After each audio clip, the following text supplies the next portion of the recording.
वैदिक पर्सपेक्टिव के इस YouTube चैनल को सब्सक्राइब करें, वीडियो को लाइक व शेयर करें।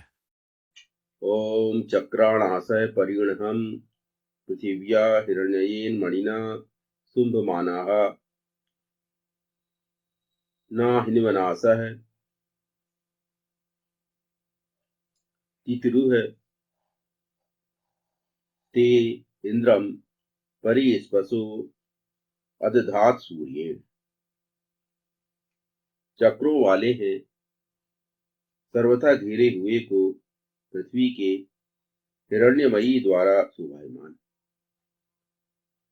नहीं किया पार उन पीड़ितों ने इंद्र को, सर्वथा धारण किया स्पस ने सूर्य द्वारा। ये ऋग्वेद के 33वें सूक्त का प्रथम मंडल के 33वें सूक्त का 8वां मंत्र है।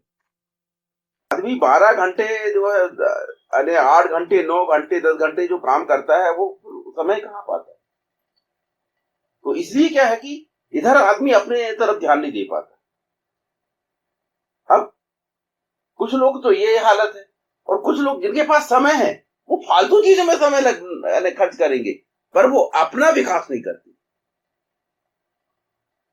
वो अपने आप पर ध्यान नहीं देते, वो इन सब चीजों पे ध्यान नहीं देते। तो कुछ लोगों के पास समय नहीं है, और जिनके पास कोई जॉब नहीं है उनके पास समय ही समय है, परंतु वो अपने समय को बर्बाद करते, क्योंकि ये जीवन शैली प्रचलन में नहीं, और कोई कारण नहीं।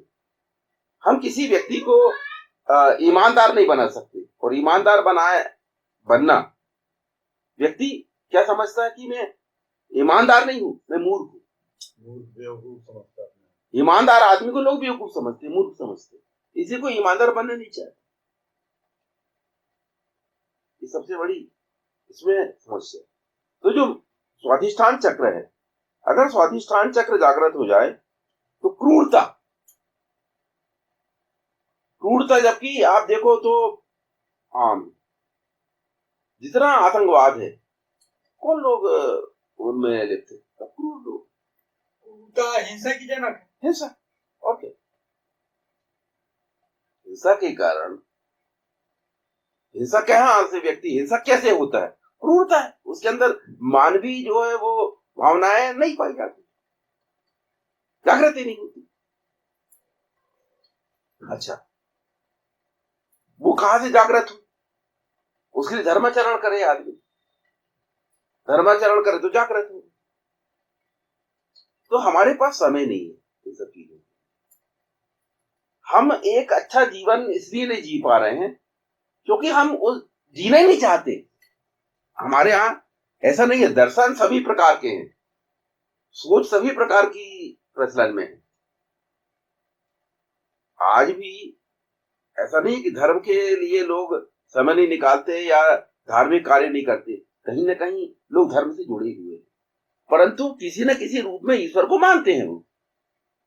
हमारे यहाँ तो धार्मिक तो है आदमी, किसी न किसी रूप से धर्म से जुड़ा है हुआ है, और धर्म एक अच्छा खासा व्यवसाय है आज के लिए।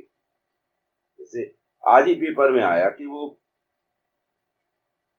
1500 किलोग्राम का सोने का मंदिर, और उसमें कितने किलोग्राम की बोले वो मूर्ति है लक्ष्मी, याद नहीं आ रहा तो है।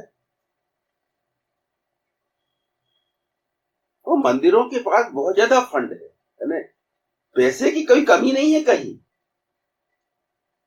पर क्या है कि फिर भी मानव जीवन जो है बहुत खराब कंडीशन में। जैसे भुखमरी में बोले हम 103 नंबर पे, भुखमरी ऐसे राष्ट्र में जहां अनाज सड़ रहा है। मेरे तो ये समझ में नहीं आता कि इतनी जो संस्थाएं काम कर रही हैं, इनके काम करते हुए भुखमरी क्यों है। ये अनाज सड़ रहा है तो ये अनाज लोगों तक उपलब्ध क्यों नहीं करवाते, समझ में नहीं आता। अरे हमारी व्यवस्था जो है, व्यवस्था पूरा जो अभी जैसे चर्चा किया मैंने, व्यवस्था में ही गड़बड़ है। एक्चुअल में क्या है कि अब बुरा ना लगे, परंतु क्या है, जैसे ये शुरू हुआ मध्याह्न भोजन, तो उसके पीछे क्या था कि भाई बच्चों को खाना मिलेगा तो इसी लालच में आएंगे, पर बच्चों से ज्यादा जरूरत टीचर्स को है, और जो मध्याह्न भोजन का जो अरेंज करते हैं उनको, वो बच्चों का हिस्सा मान जाते।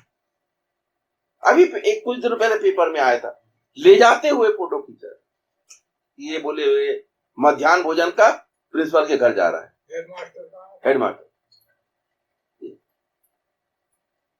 तो यहां समस्या ये है कि रक्षक ही भक्षक बना हुआ है, और ऐसा नहीं है कि वो जो हेडमास्टर है या जो प्रिंसिपल है या जो शिक्षक हैं या जो सचिव है या जो उनका ग्रुप बना है, उनको वो कोई उनको भूखे मर रहे हैं, वो ऐसा नहीं। सड़ता रहेगा उनके घर में जाके, बेच देंगे। बहुत सारा जो अनाज है वो उसका कोई उपयोग कभी नहीं करता, जैसा बहुत सारे पैसे का कोई व्यक्ति कभी उपयोग नहीं करता, ऐसा ही बहुत सारा अनाज जो है उसका उपयोग कोई नहीं करता, वो केवल रोटेशन में चलता रहता। बहुत सारा जो अनाज है, आज देखो कितने सारे वेयर हाउस बन गए, सब भरे पड़े, कहीं जगह खाली नहीं, और अने कईयों टन अनाज सड़ जाता है, उसको रखने के लिए गोडाउन नहीं हमारे पास। ये क्या है कि गोडाउन नहीं है ना उसमें, परंतु कहने का मतलब ये है कि उसके बावजूद भी हमारा राष्ट्र 103 नंबर पे। तो भुखमरी क्यों है हमारे? जब हमारे यहाँ अनाज सड़ रहा है तो भुखमरी होने नहीं चाहिए ना, जहां कम से कम उनके पास तो रहना चाहिए, उनको खाने को तो देना चाहिए, पर नहीं, सड़ जाएगा वो चलेगा, पर हम खाने को नहीं देंगे। उसके पीछे कोई मतलब लॉजिक नहीं है। कोई अगर आप सोचो कि कोई लॉजिक हो तो कोई लॉजिक नहीं है। हम सड़ गए तो आप फेंक ही दोगे, पर एक की कीमत बढ़ेगी, कभी संकट आएगा तो हम उपयोग करेंगे, ज्यादा में बेचेंगे, ये सब भावनाएं उसके पीछे काम करती है, इसलिए हम नहीं देंगे।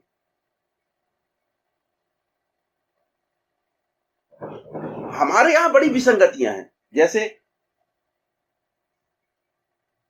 कोई भी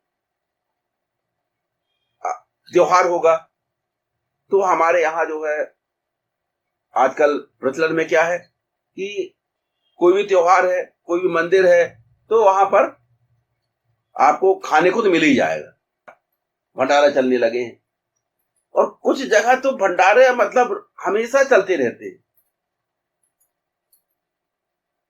कई मंदिर ऐसे हैं जहां भंडारा पूरे वर्ष भर चलते रहते।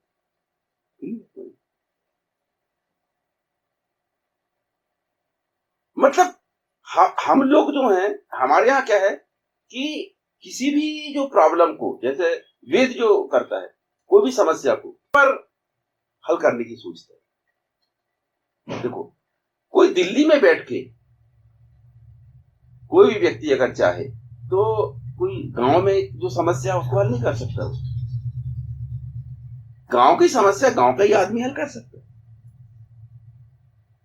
तो हम जो है यही सुनिश्चित नहीं करते कि भाई मेरे गांव में या मेरे शहर में कोई व्यक्ति भूख से पीड़ित नहीं है। राजा लोग होते थे, वो क्या करते थे कि वो रात में घूमते थे और देखते थे कोई भूखा तो नहीं सो रहा, तो लोग कंफर्म करते थे कि मेरे राज्य में कोई भूखा नहीं।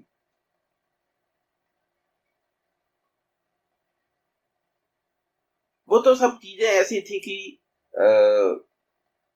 आदर्श स्थितियां हैं, परंतु वर्तमान समय में जैसे हमारे यहाँ जैसे मोदी हैं प्रधानमंत्री, वो व्यक्ति एक्चुअल में ये चाहता है कि ये सब चीजें खत्म होनी चाहिए।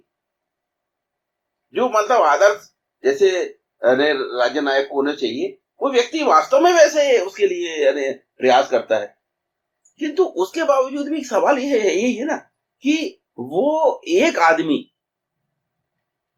कोई एक गांव को तो कंट्रोल नहीं कर सकता ना।